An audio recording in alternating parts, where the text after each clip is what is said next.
এই মুহূর্তে খবর পাওয়া যাচ্ছে ভাঙড়ে নতুন করে উত্তেজনা ছড়িয়েছে। জমি জীবিকা বাস্তুতন্ত্র পরিবেশ রক্ষা কমিটির ধৃত সদস্যদের দ্রুত মুক্তি দিতে হবে এই দাবিতে ভাঙড়ের খামারাইতে অবস্থান বিক্ষোভ শুরু হয়েছে। এই হচ্ছে সেই ছবি আপনারা দেখতে পাচ্ছেন। ভাঙড়ে আপনারা জানেন যে এই জমি জীবিকা বাস্তুতন্ত্র পরিবেশ রক্ষা কমিটির তরফে আরজিকর কাণ্ডের প্রতিবাদে স্বাস্থ্য ভবন চলো অভিযান ছিল, যে অভিযান একেবারে ভাঙড়েই আটকে দেয় পুলিশ। একের পর এক গ্রেফতার করা হয়। এই ধৃতদের দ্রুত মুক্তি দিতে হবে সেই দাবিতে এই সংগঠনের সদস্যরা এই মুহূর্তে অবস্থান বিক্ষোভ চালিয়ে যাচ্ছেন।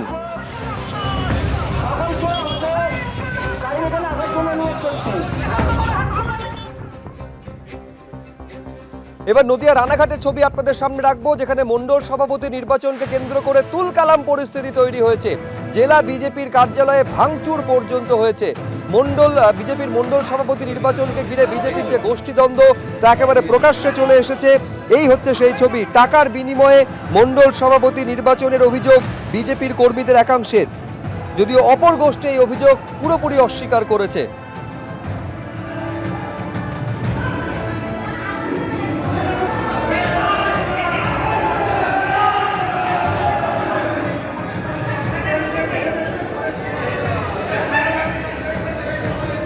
আমিষ খাবার নিষিদ্ধ করার পক্ষে সওয়াল করলেন তৃণমূল সাংসদ শত্রুঘ্ন সিনহা। তিনি বলছেন দু এক জায়গায় নয়, গোটা দেশে আমিষ খাবারকে ব্যান করা উচিত।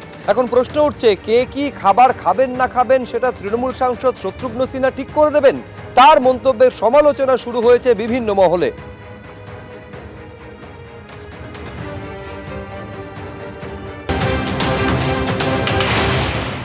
आपने कई जगह बीफ बैन किया हुआ है और सही है। मुझे पूछो, मुझे लगता बीफ क्या नॉन वेज ही बैन होना चाहिए, मेरी राय है सिर्फ। लेकिन आपने कई जगह बीफ बैन किया हुआ है और कई जगह आपने बीफ बैन नहीं किया है। अब नॉर्थ ईस्ट में क्या है, वहाँ पे आप खा सकते। किसी ने अच्छे मेरे मित्र ने कहा था किसी और पार्टी के, वहाँ यमी, वहाँ खाओ तो यमी, और हमारे नॉर्थ इंडिया में खाओ तो मम्मी। ऐसा तो नहीं चलेगा ना कि यहाँ मम्मी हो गए वहाँ यमी हो। अगर बंद किया तो हर तरफ बंद कर दो। বলে এইখানে প্রশ্ন হচ্ছে যে দলের লাইনের উল্টো পথে কি হাঁটছেন তৃণমূল সাংসদ শত্রুঘ্ন সিনহা? একবার নয়, একাধিকবার তৃণমূল নেত্রী মমতা বন্দ্যোপাধ্যায় এইটা স্পষ্ট করে দিয়েছেন বিভিন্ন মঞ্চ থেকে। কে কি খাবেন না খাবেন সেটা সম্পূর্ণ তার ব্যক্তিগত রুচির পরিচয়। সেখানে কেউ, কোনো সরকার, কোনো ব্যক্তি হস্তক্ষেপ করতে পারে না। আমি এইখানে একবার দেখাতে চাইবো গত বছরের 31শে জানুয়ারি ঠিক কি মন্তব্য করেছিলেন মুখ্যমন্ত্রী মমতা বন্দ্যোপাধ্যায় এই খাবারের বা খাদ্যাভ্যাসের প্রসঙ্গ তুলে। দেখুন,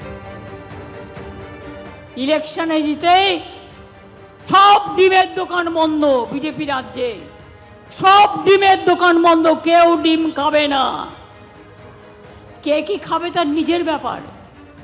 কেউ যদি ভেজ হয় আপনি ভেজ খান, আমার কোনো আপত্তি নেই। ভেজেও অনেক ভালো ভালো খাবার পাওয়া যায়, জৈনরা ভেজ খায়, অনেক মারোয়ারিরা খায়, আমাদের তো কোনো আপত্তি নেই। তাহলে আপনি আমার খাবার ওপর ইন্টারফেয়ার করবেন কেন?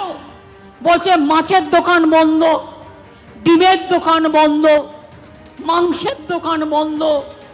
এ আবার কি কথা? মাছ, মাংস, ডিম সব যদি বন্ধ হয়ে যায় তাহলে মানুষ কি বলবে? হাট্টি মাটিম টিম। আর তোমাদের ভোটে পারবো ডিম। প্রেগনেন্ট মাদাররা ডিম খায়, বলে না খাওয়া যাবে না। কেন? বিজেপির অর্ডার।